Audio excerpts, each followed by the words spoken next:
Hello दोस्तों, good morning. मैं हूं आपका दोस्त हरीश आसवानी। आज मैं आपके लिए लेकर आया हूं फिर से एक नई कहानी जिसे मैंने पढ़ा है मोटिवेशनल स्टोरी इन हिंदी से।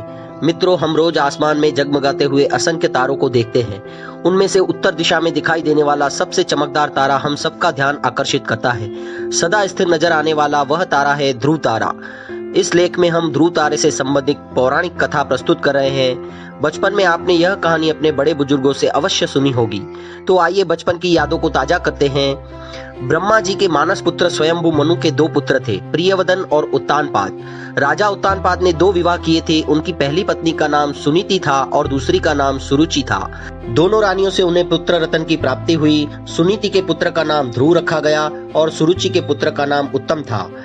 राजा उत्तानपाद दोनों राजकुमारों के प्रति सम्मान प्रेम भाव रखते थे। रानी सुनीति भी अपने पुत्र ध्रुव की तरह उत्तम को भी अपना ही पुत्र मान स्नेह किया करती थी, किंतु सुरुचि के मन में सुनीति और ध्रुव के प्रति ईर्ष्या भाव था। एक दिन उत्तम अपने पिता की गोद में बैठा खेल रहा था। उत्तानपाद राजा उसे प्रेम से सहला रहे थे।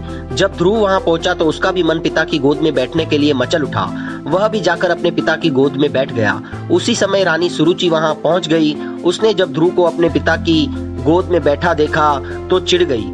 खींचकर ध्रुव को गोद से उतार दिया। फिर अपने कटु वचन से ध्रुव को आहत करते हुए बोली, अपने पिता की गोद और इस राज्य के सिंहासन पर बैठने का अधिकार केवल मेरे पुत्र उत्तम का है। सुरुचि के कटु वचन सुनकर ध्रुव का बाल मन दुखी हो गया। वह दौड़कर अपनी माता सुनीति के पास गया और रोते हुए सारी बात बता दी। सुनीति समझाते हुए बोली, पुत्र दुखी मत हो, ना ही उस मनुष्य का अमंगल की कामना करो जिसने तुम्हें अपमानित किया है। अपने कर्मों का फल मनुष्य को भोगना ही पड़ता है। तुम अपना दुख दूर करने के लिए भगवान विष्णु की आराधना करो।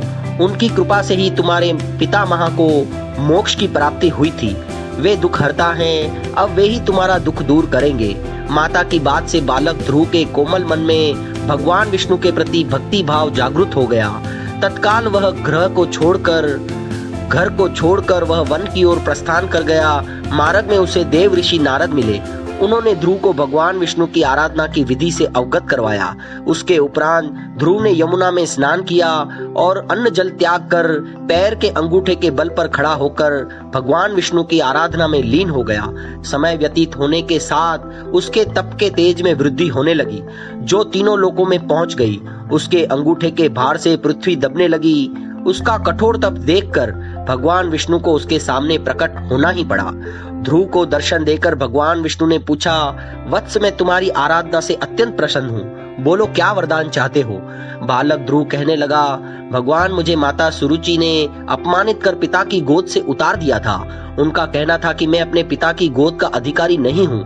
माता सुरुचि की इस बात ने मेरे अंतर मन को आहत कर दिया था और मैं भागा भागा माता सुनीति के पास अपनी व्यथा सुनाने गया तो उन्होंने मुझे आपकी शरण में आने का परामर्श दिया।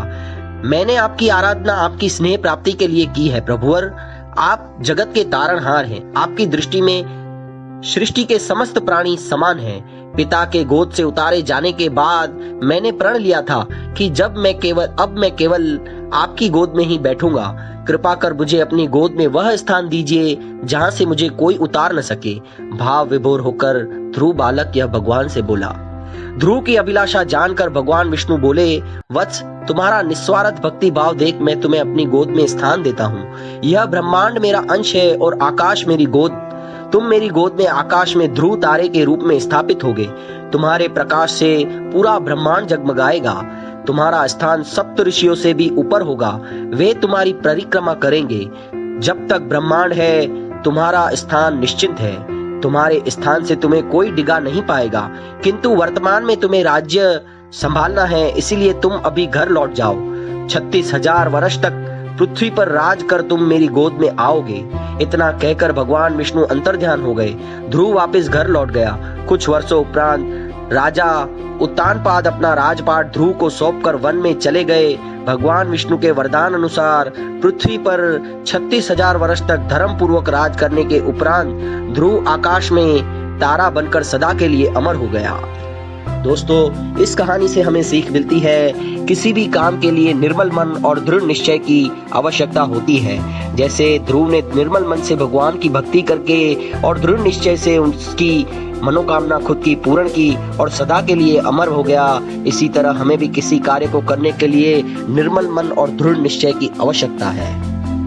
दोस्तों, मैंने मनु के पुत्र प्रियव्रत को प्रियवदन कहा है, गलती से क्षमा करें।